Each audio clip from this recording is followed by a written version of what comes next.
The modern Pokemon TCG has some of the best arts that we've ever seen. Just take a look at this Latios and Latias EX from Surging Sparks and you'll see my point is proven true. But part of what makes these arts so great is that the same artist did both these cards, allowing them to be put together to make one bigger picture. In this video, I'll be going over some of these connected art cards to make sure y'all know about them, so if you want to pick them up, you can definitely do so. Hey, my name's Collections, I'm Sean and I collect things, and this is my channel where I talk about the Pokemon card hobby, give advice, and sometimes open packs if I can find them for MSRP. If this is the first video you have seen from me, thank you so much for clicking on the video, it really means a lot, and if you are a returning viewer, I really appreciate the continued support. If content that helps you collect is what you enjoy, make sure you give the channel a subscription as I'm trying to make content almost daily to help y'all out. Okay, so let's go ahead and look at some of these cards.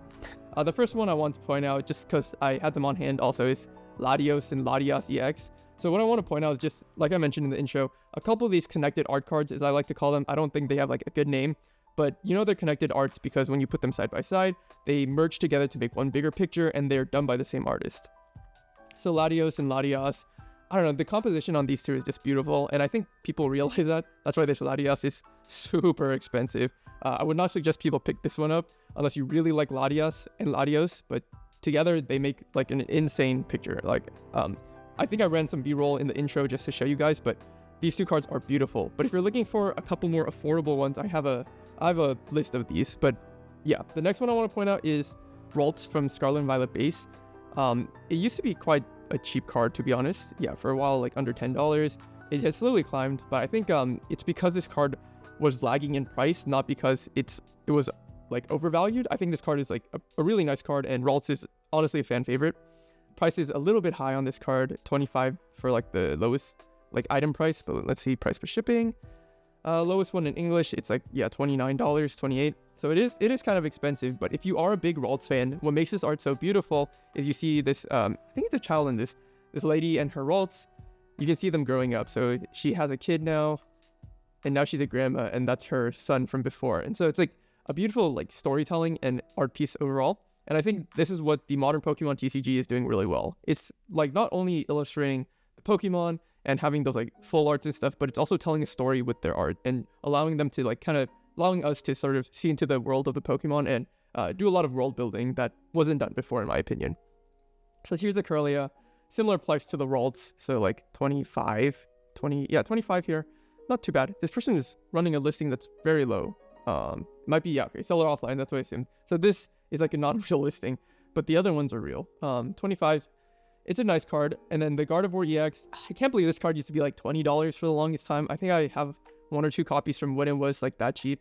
Yeah, it used to be even cheaper, which is absolutely crazy. I think the pricing is more in line with what I expected now. Scarlet Violet base has just climbed up over the last couple of months because people are like looking back and trying to pick up the cards they missed when they weren't collecting. But Scarlet Violet base does have like a good number of these connected art cards. But the next one I want to point out isn't from Scarlet Violet base. Here we go. It's the Swablu and Altaria. I think this one is kind of like a hidden art card. You can't really tell that they're connected just by looking at them, but they're done by the same artist, Jiro Sasumo. It's pretty cool because you see this Swablu growing up in a flock of Wingulls, and eventually when it becomes the Altaria, it's flying in the sky and the Wingulls are just next to it. So it's telling the story of how this Swablu grew up from a little Swablu kind of surrounded by Wingulls to just like this humongous Altaria flying in the sky. It's just a really nice card. I don't know, composition, it's just bright. The card like really is like shining and bright when you have it in person. Really pretty card. Swablu too, fan favorites here. And I think the pricing sort of reflects that. You can see how the pricing has gone up significantly over the last month, going from like $6 early January to now like $20. It's starting to come down a little bit, but not to the point where I would, it's hard to tell if this is the new high or the new floor or like a new high that's gonna drop back down over time. Same with the Altaria. It's done like a slower climb. I think this is more gradual, more expected climb. The Swablu was a pretty surprising one just because it spiked so hard over the last, essentially last month when it was like such a stagnant card for the longest time. But I think it's because a lot of people are going back, collecting illustration rares that are like on the cheaper end and like filling out their binders for cards they like. But if you put these two next to each other, I think, yeah, it's really pretty cards. Together they tell the story of this Swablu growing up, and I really enjoyed the art here. I think this was my chase when I was opening Paradox Rift, other than Groudon obviously, but I hit that on pre-release, and so the Altaria was my next big chase, which took me a while to get, but this card is so beautiful. And the next one I want to point out this is like the cheapest one that I remember to add to this list. At least there are a couple more that I can add. But the Wimpod and Golisopod are a pretty nice line. I think Golisopod is like kind of popular. Wimpod not so much, but as you can see, these Wimpods are on an abandoned ship in the ocean. They're kind of just chilling, a whole crew of them, and eventually one of them grows up and becomes this Golisopod, or this Golisopod is like the big boss, and it's just like, it just seems very imposing. I don't know. They are just, it's a lot, exudes a lot of power, which I think is like what makes it really cool. Yeah, compared to like every other card we've looked on this list, they're pretty cheap. I think that just is due to like the Pokemon's popularity. A lot of pricing with Pokemon cards is based off hit rate and then how popular the Pokemon is. So obviously Golisopod, I don't think anyone would argue is more popular than Altaria, Gardevoir, or Latias, right? But I think if you like the Pokemon, or you just want like a taste of these arts that connect together, these two are a great pickup, because you can get them combined for, if you can get this one for like $16 and this one for what, you can see $5. Okay, that's like shipping a little high, but this one's like $5-6 together. It's like around $20 versus like a single waltz, which is like $25, right? You gotta weigh like what's more important for your collection dollar. How do you want to spend your money? And I don't have this already pulled up, but there's one more I want to talk about just because I think we have some time. Let me find it. I mentioned it in one of my previous like good cards to pick up for their price videos, but the one I wanted to point out is Spidops and Tarountula. This was another one from Scarlet Violet base. Did I miss it? Tarountula.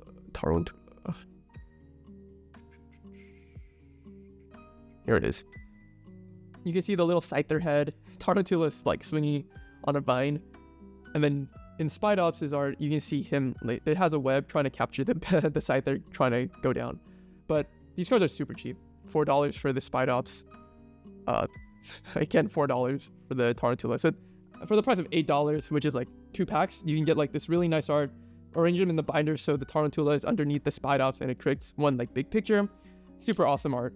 And yeah, that's essentially what I want to talk about in this video, because the big thing about modern TCG, what I think is why it's so popular, is because it's not only a bunch of hype, but a lot of the art is like completely stellar. Like, we had really good art in Sword and Shield, but we didn't have the art where it would connect together to make one bigger piece. And I think that really elevates Scarlet and Violet, in my opinion, above Sword and Shield.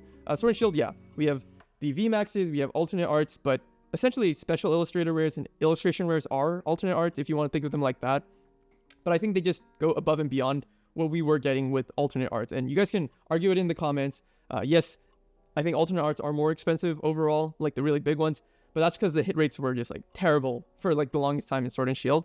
And I think the move to make illustration rares more accessible, the move to make special illustration rares more accessible, at least for like the early eras of Scarlet and Violet, it really made it so that if you were collecting at that time, it was such a drastic swing from collecting in Sword and Shield, and it made it like really rewarding to open packs. But I think we're going away from that a bit now with the newer sets, as they made like special illustration rares like a little bit hard to hit, but at least we still get illustration rares for like a pretty good hit rate, like 3 per box. But yeah, there's like a bunch of these arts that if you like really do your looking, they just connect together, they make these awesome art pieces. And honestly, right now with the way the market is, as I've talked about many times in my previous videos, it's a really good time to just go back, figure out cards that you've missed, that because either you weren't collecting or you just completely ignored like certain sets. Take a look at those, pick them up if you can for like a decent price, instead of like always trying to chase the hype train, always trying to chase like the trends or like Poke investing, because honestly that just becomes a little bit grading, I guess, and you're gonna end up burning out if that's like the only way you collect, in my opinion at least. I know it works for some people, but for me, focusing on like really nice art, making sure I'm happy with my collection is what's like really important to me at least. But yeah, hopefully this video was helpful. Hopefully I found some cards that you guys weren't aware of. I know some of these were like pretty popular cards, but I don't think Tarountula and Spidops is like a very popular pick, or the Wimpod and Golisopod. But yeah, honestly, for like under $20, I would definitely pick these up just because I really like the art personally. But yeah, ultimately it's up to you guys how you guys want to spend your collection dollars, how you guys want to build out your collections. But let me know what you guys are thinking. Do you guys enjoy this type of content? What do you want to see next? And hopefully this was helpful. I'm Collections, and I'll see you guys next time.